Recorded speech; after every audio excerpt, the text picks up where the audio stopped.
ना इधर ना उधर, सीधे मुद्दे पर नज़र। और क्या है आज की खबर, आप देखना शुरू कर चुके हैं न्यूज़ 18 पुनीत के साथ। तो हम बात कर रहे हैं एक बार फिर से अमेरिका और ईरान के बीच जो तनातनी चल रही है उसकी। एक दूसरे को धमकियां दी जा रही हैं और अपनी ताकत भी दिखाई जा रही है। लेकिन ताकत दिखाने के साथ साथ अगर दोस्त भी साथ में आ जाए और कह दे कि मेरे दोस्त को अगर छेड़ा तो हम भी छोड़ेंगे नहीं, तो फिर क्या होगा। जी हाँ, ऐसा ही कुछ सुनने को देखने को मिला है। खबरें यही आई हैं और ये खबर आई है रूस की तरफ से। मेरे साथ मेरे सहयोगी आनंद मौजूद हैं, उनसे आज हम चर्चा करने वाले हैं कि रूस की तरफ से क्या कहा गया है, किसके लिए कहा गया है, और ईरान की तरफ से जो समझौते की बात अमेरिका ने कही है उसके बाद ईरान की तरफ से जवाब क्या निकल कर आया है। ये सारी बात हम करने वाले हैं। सीधे आनंद के पास चलते हैं। सबसे पहले बात करते हैं अभी के ताज़ा हालात पर कि क्या हुआ है, और उसके बाद फिर समझेंगे कि रूस की तरफ से क्या कहा गया है। आनंद। बिल्कुल, देखिए ईरान पर अमेरिका लगातार नकेल कस रहा है और धमकियां लगातार दोनों तरफ से हो रही हैं, चाहे फिर वो ईरान हो चाहे अमेरिका हो। लेकिन जब इसमें तीसरा देश अगर जुड़ जाता है और एक देश के समर्थन में, तो जाहिर सी बात है वो जो युद्ध की जो संभावनाएं होती हैं वो अधिक बढ़ जाती हैं। दरअसल हुआ क्या है कि लगातार सबको पता है कि ईरान पर धमकी लगातार दे रहा है अमेरिका। अब अमेरिका पर भी, ईरान ने भी अमेरिका पर धमकी दिया है कि अगर ऐसा कुछ करता है तो ईरान भी नहीं छोड़ेगा। लेकिन इसमें जो तीसरा देश शामिल होता है वो है रूस। अच्छा। रूस ने स्पष्ट कर दिया है और बता भी दिया है कि ये जो मेरे जो सहयोगी हैं, मेरे मित्र हैं, ईरान को बताया है कि ईरान मेरा मित्र है। अगर ईरान पर अमेरिका ने कोई भी सैन्य कार्रवाई करता है तो अमेरिका को इसका विनाशकारी परिणाम भुगतना पड़ेगा। और इस घटना के क्या बोलते हैं, रूस के इस प्रतिक्रिया के बाद से लगातार जो है कि खबरें चलने शुरू हो गई कि क्या अब ईरान के साथ रूस और साथ ही जो ईरान के जो दोस्त हैं, संबंधित दोस्त हैं, वो भी क्या साथ में लड़ेंगे। जैसे कि रूस के साथ अगर आएगा तो उत्तर कोरिया भी आ सकता है। उत्तर कोरिया के साथ साथ कई जो देश हैं वो ईरान के समर्थन कर देंगे। तो देखना ये होगा कि जो अमेरिका ने, पहले तो समझना होगा कि अमेरिका ने क्या धमकी दिया था। दरअसल डोनाल्ड ट्रंप एक प्रेस कॉन्फ्रेंस में बोलते हैं कि अगर ईरान परमाणु समझौते पर चर्चा नहीं करता है तो उस पर बमबारी किया जाएगा, ईरान पर बमबारी की जाएगी। उसके बाद ईरान का बयान आता है और ईरान बोलता है कि अगर अमेरिका ऐसा कोई कदम उठाता है, हालांकि उठाना तो नहीं चाहिए, अगर उठाता है तो ईरान की तरफ से भी उसी तरह का पलटवार किया जाएगा जैसा अमेरिका करता है। क्योंकि ईरान ने भी अपने जो सैन्य मतलब कि एक तरीके से जो कार्रवाई करने वाली क्षमता होती है, या फिर ये बोल ले कि अपने जो जवान हैं, सेना है, सबको तैयार करके रखा है। और हम लोग कुछ दिनों पहले बनाए भी था एक मिसाइल सिटी के नाम से दिया था, हम लोग वीडियो भी बनाए थे। तो मिसाइल सिटी जो ईरान का है उसको भी धीरे धीरे तैयार करने के एक तरीके से उसको भी अलर्ट मोड पर रख दिया, ऐसा बोला जाए तो ये सब जो चीज़ें हैं एक तरीके से ईरान एकदम अब इसको हल्के में नहीं लेना चाहता है क्योंकि ईरान पहले भी धोखा खा चुका है अमेरिका से और दूसरी बार धोखा नहीं खाना चाहता है। और ये जो धोखा खाया था ये हम लोग वीडियो में आगे बताएंगे कि कैसा धोखा ईरान ने खाया था अमेरिका से।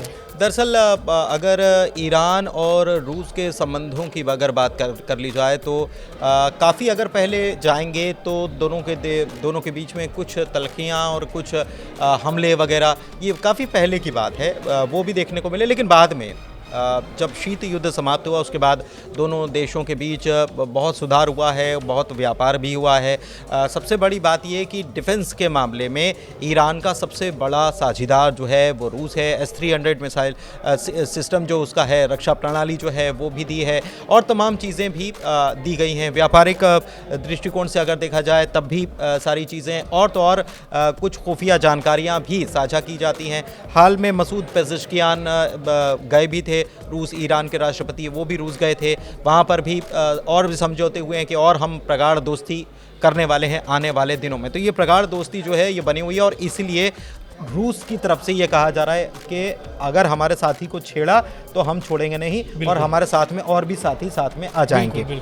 लेकिन ईरान क्या अभी ऐसी स्थिति बन रही है, मैं समझना चाह रहा हूँ कि युद्ध की बातें हो रही हैं कि हम इतना बम मारेंगे कि कभी देखा नहीं होगा। ये अगर अमेरिका कह रहा है तो ये धमकी भर है या वाकई में युद्ध के हालात बन रहे हैं? क्योंकि मिसाइल सिटी कोई दिखा रहा है, कोई कह रहा है कि हम हमारे बॉम्बर्स जो हैं हमने वो तैनात कर दिए हैं। बिल्कुल, देखिए पहले तो हम लोग को समझना होगा कि जब पहली बार जब ट्रम्प सत्ता में आए हैं उसके बाद से पहली बार क्या करते हैं, डील को लेकर के बातचीत करना चाहते हैं ईरान से, और एक चिट्ठी भी लिखते हैं। और सुप्रीम लीडर जो है ईरान के अयतुल्लाह अली ख़ामनेई के पत्र लिखते हैं और पत्र का जवाब मांगते हैं। पत्र का जवाब ऐसा कुछ आता नहीं है, तब तक भूकंप वाला मामला चल जाता है, क्या ईरान परमाणु परीक्षण कर लिया, ऐसे ऐसे तमाम तरीके का टेंशन में अमेरिका और इजराइल टेंशन करने लगे, बिल्कुल, कि कहीं परमाणु परीक्षण तो नहीं हो गया। उसके बाद ये मामला आता है, तब से मिसाइल सिटी वाला वीडियो जारी कर देता है ईरान। तब इसी पर प्रतिक्रिया आता है ट्रंप का, और ट्रंप बोलते हैं कि मैंने जो चिट्ठी भेजा था उसका अभी तक ईरान ने प्रतिक्रिया नहीं दिया है, कोई भी जवाब नहीं आया है। तो उसके अब इस सब मामलों के बीच में तब तक ईरान ने अभी ओमान के जरिए चिट्ठी का जवाब भेज दिया है। ख़ामनेई ने जवाब दे दिया है ओमान के जरिए। और जवाब में दिया क्या है, जवाब में बोला है कि अगर अमेरिका दबाव वाली राजनीति करना चाहता है तो दबाव वाले राजनीति में ईरान कोई भी सपोर्ट अमेरिका का नहीं करेगा। सपोर्ट कैसा, जैसे कि अमेरिका चाहता है कि डील हो जाए, अमेरिका चाहता है कि परमाणु समझौता जो डील है वो हो जाए, प्लस तेल वाली जो समझौते हैं वो हो जाए। बहुत सारे जो डील की जो रूपरेखा तैयार किया है अमेरिका ने, उस पर चर्चा करना चाहता है। मतलब लेकिन युद्ध की जो परिस्थितियां बन रही हैं या धमकियां दी जा रही हैं, उसमें कूटनीति का खेल भी चल रहा है। पहले जवाब नहीं दिया जाना, ख़ामनेई की तरफ से पहले ये कहा जाना कि हम तो उनसे बात नहीं करेंगे जो ऐसे धमकी वाले लहजे में बात करेंगे या जो भरोसा तोड़ते हैं उनके साथ हम संबंध नहीं रखना चाहते। दूसरी तरफ एक लेटर भी जारी करना, तो एक कूटनीति का भी खेल चल रहा है। बिल्कुल। और एक चीज़ और मैं आपसे ये इस चीज़ को समझना चाह रहा हूँ, जब मैंने ये सवाल किया कि क्या युद्ध जैसी परिस्थितियाँ हैं या फिर कुछ और चल रहा है और ईरान को भी उस बात की खबर लग गई है। बिल्कुल, देखिए क्या होता है ना कि जब अमेरिका, पहली बात तो अमेरिका जहाँ भी हाथ लगाता है उस देश को बर्बाद ही कर देता है, ऐसा देखा गया है और अभी भी देखा ही जा रहा है। लगभग 3 साल से रूस यूक्रेन का युद्ध हो रहा है। इराक को देख लीजिए, इराक देख लीजिए, कतर देख लीजिए, कतर में भी बहुत सारे, अफगानिस्तान हो गया। तो ऐसे करके अब ईरान जानता है कि अगर मैं अमेरिका को थोड़ा सा भी छूट दिया तो ईरान को बर्बाद करने में उसको समय नहीं लगेगा।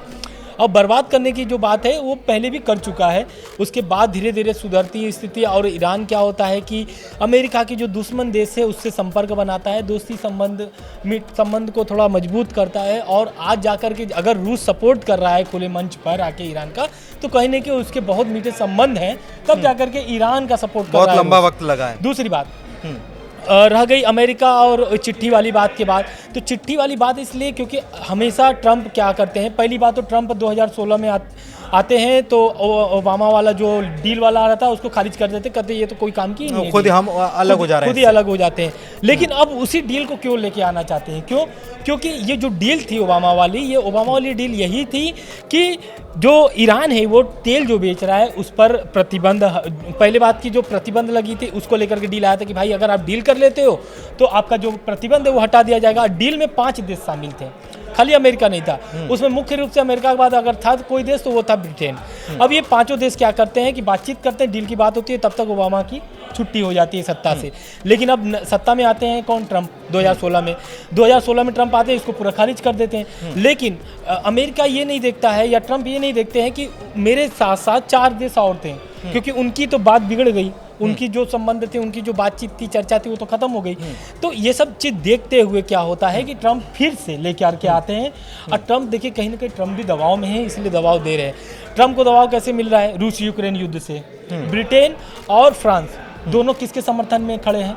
यूक्रेन के समर्थन में खड़े हैं। तो कहीं ना कहीं अमेरिका जानता है कि अब अगर हम उस डील को बात करेंगे तो कहीं ना कहीं ब्रिटेन और फ्रांस दोनों अमेरिका के समर्थन में आ जाएंगे, कम से कम उसी डील को फिर से लेकर के आया जा रहा है। और ये जो डील है कहीं ना कहीं अगर ये होता है डील तो अमेरिका ईरान पर तो प्रतिबंध हटेंगे, लेकिन इससे ईरान के बहुत सारे नुकसान हैं। और ये बात ईरान खुद कह रहा है कि अगर ये डील होगा तो बहुत सारे नुकसान सहने पड़ेंगे ईरान को। डील होगी, बहुत सारे नुकसान सहने पड़ेंगे। इस बीच ख़ामनेई की तरफ से ये बयान भी सामने आया कि हमें लगता ही नहीं है कि बाहर से हमला होगा।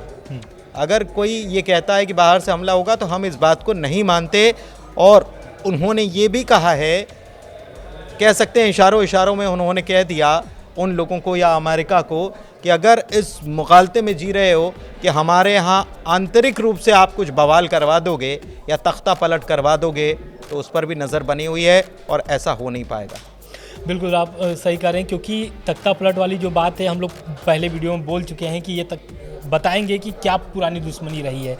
दरअसल 1953 की बात है 1953 में अमेरिका ईरान की पहली दुश्मनी शुरू होती है। पहली मतलब कि दुश्मनी उसी समय से शुरू होती है और कुल मामला जमा तेल का होता है। तब तेल शुरू ही हुआ था। तेल शुरू हुआ था, हाँ, तेल सबको तेल की जरूरत है, खूब तेल की जरूरत है। अब उसमें क्या होता है, अमेरिका की जो खुफिया एजेंसी है CIA और ब्रिटेन के साथ मिलकर ईरान में तख्ता पलट कराई जाती है। और तख्ता पलट में जो मतलब कि जो उस समय के तत्कालीन रहते हैं प्रधानमंत्री मोहम्मद मोसादिक को हटा दिया जाता है। क्यों? क्योंकि ये तेल की राष्ट्रीयकरण करना चाहते थे। तेल का राष्ट्रीयकरण कर देते तो वो 100% क्या होता, तेल का वो होता, क्या बोलते हैं, ईरान का सरकार के हाथ में आ जाता और ईरान की पूरी भागीदारी होती 100%, उसमें किसी भागीदारी नहीं होती। तो ये क्या करना चाहते थे मोसादिक, ये करना चाहते थे तेल की राष्ट्रीयकरण। तो उसी समय क्या करते हैं, ब्रिटेन और अमेरिका मिल करके तख्ता पलट कराते हैं और लेके आते हैं अपने आदमी को वो लेकर के आते हैं। उनका नाम आता है Shah Reza Pahlavi. Shah Reza Pahlavi एक तरीके से अय्याश किस्म के आदमी थे और उनको क्या ही चाहिए, वो जो अमेरिका और ब्रिटेन बोल रहा था वही करते चल रहे थे। ये चीज़ को समझने के लिए वहाँ पर एक बहुत मतलब कि नामी गिनामी नेता सामने आते हैं। अगर आप कभी सर्च भी करेंगे ईरान के प्रमुख नेता के तौर पे, तो हमको लग रहा है कि उनका पहला नाम आएगा खुमैनी। तो ये खुमैनी जो थे ये चीज़ समझ गए थे पहलवी को कि ये देश को बेच रहा है, क्योंकि तेल ईरान का है और मजा ले रहा है अमेरिका। तो क्या करते हैं, खुमैनी आते हैं, एक तरीके से पूरी तरीके से मतलब कि बगावत शुरू कर देते हैं सरकार मतलब के एक प्रकार से नया ईरान बन जाता है। नया ईरान बनाने की वो एकदम वो ठान लेते हैं। और खुमैनी जो पहलवी रहते हैं वो इस विरोध प्रदर्शन को देखते हुए खुमैनी देश छोड़ करके भाग जाते हैं। अब खुमैनी के हाथ में आ जाता, पहलवी छोड़ करके भागते हैं और उसके बाद खुमैनी के हाथ में आता है क्या, सत्ता। खुमैनी के हाथ में सत्ता आता है। फिर उसके बाद जो दुश्मनी शुरू होती है ईरान और अमेरिका की, और अभी तक आपको वो दुश्मनी देखने को बीच में थोड़े से संबंध ठीक होते हैं, फिर बिगड़ते हैं, संबंध बिल्कुल वही संबंध वो सुधरते हैं 2016 में, जो लेकर 2015 में ओबामा लेकर के आते हैं डील। और उस समय सुधरने के एकदम लग रहे थे कि ऐसा है कि अब ईरान और अमेरिका की जो दुश्मनी वो खत्म हो जाएगी। लेकिन तब तक ओबामा ट्रम्प आ जाते हैं, हाँ, सरकार चली जाती है और ट्रम्प आते हैं, ट्रम्प पूरा खारिज कर देते हैं।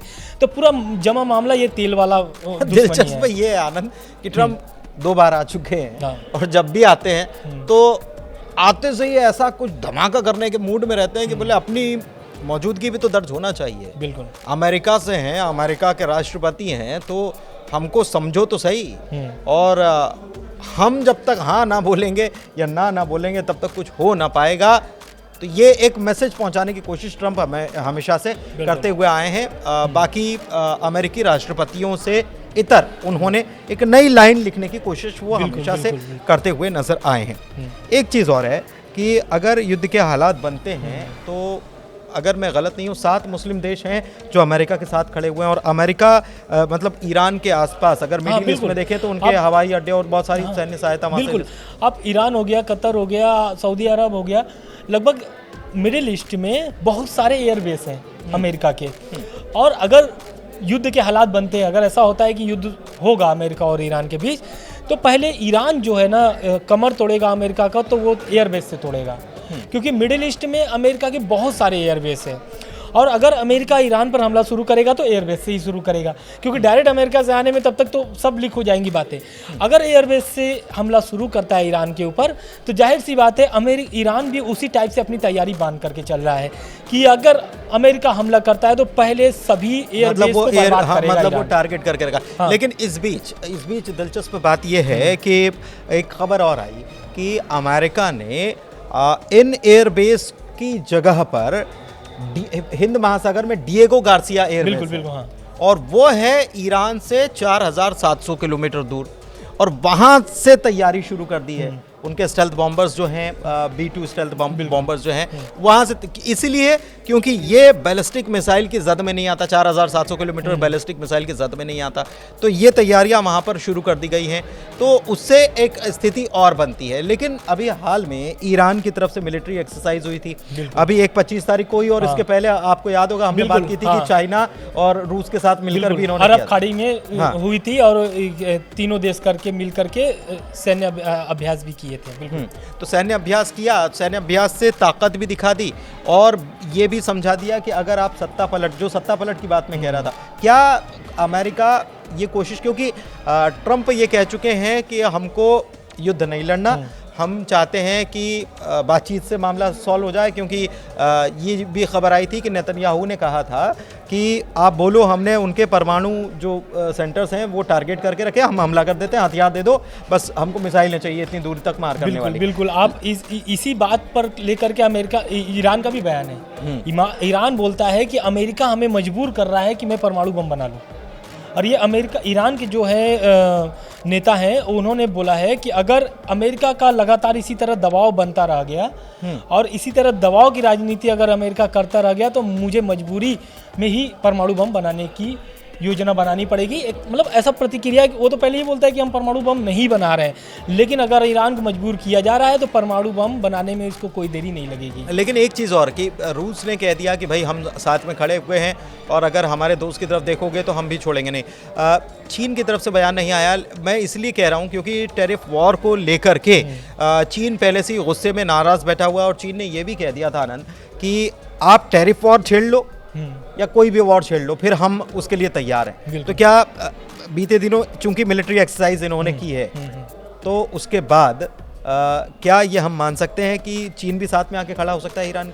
बिल्कुल, देखिए अगर लड़ाई होता है, अगर युद्ध शुरू होता है, मुझे लगता है कि लड़ाई शुरू होने से ज़्यादा ये है कि अभी कौन किसके साथ खड़ा है और कौन कितना प्रेशर बना सकता है। क्योंकि देखिए रूस अगर खुले मंच पर सपोर्ट कर दिया ईरान को तो जाहिर सी बात है चीन को आना पड़ेगा। क्यों? क्योंकि चीन और रूस जो है यूएन में क्या बोलते हैं वीटो पावर में है और चीन कभी भी रूस का साथ नहीं छोड़ना चाहता है। क्योंकि जिस तरीके का अमेरिका चीन पर भी बहुत सारे दबाव बनाए हुए, बहुत सारे क्या बोलते हैं वॉर, जो टैरिफ ऑफ वॉर की बात कर रहे हैं, तो वहाँ पर ये लोग का तो बहुत शुरू से स्टार्टिंग से ही चल रहा है। बिजनेस को लेकर के हमेशा अमेरिका और चीन लड़ते भिड़ते रहते हैं। तो कहीं ना कहीं अमेरिका के दबाव में चीन सपोर्ट कर सकता है ईरान को रूस के साथ साथ। और उसके साथ साथ उत्तर कोरिया तो खुले मंच बहुत सारे हथियार, आधुनिक हथियार ईरान को मुहैया करा चुका है और ज़रूरत पड़ने पर जब रूस के धरती पर उतर सकता है उत्तर कोरिया के सेना, तो ईरान में क्यों नहीं उतर सकता है? क्योंकि दोनों ही उसके जिगरी दोस्त बन चुके हैं अभी तक भर में। बिल्कुल। तो कुल मिलाकर ये कहानी आपने समझी कि अभी कौन देश कौन सा खेल खेल रहा है, किसकी तरफ से क्या प्रेशर बनाया जा रहा है। अंतर्राष्ट्रीय स्तर की राजनीति कुछ इसी तरीके की होती है। वहाँ पर बयानों के भी मायने होते हैं और कौन साथ में आकर खड़ा हो गया है उसके बाद परिस्थितियाँ बदल जाती हैं। ये बार बार कहा जाता है कि अगर हमारी तरफ देखा तो अच्छा नहीं होगा, हम इतने बम मारेंगे, हम उतने बम मारेंगे, हमारे पास ये ताकत है, हमारे पास वो ताकत है।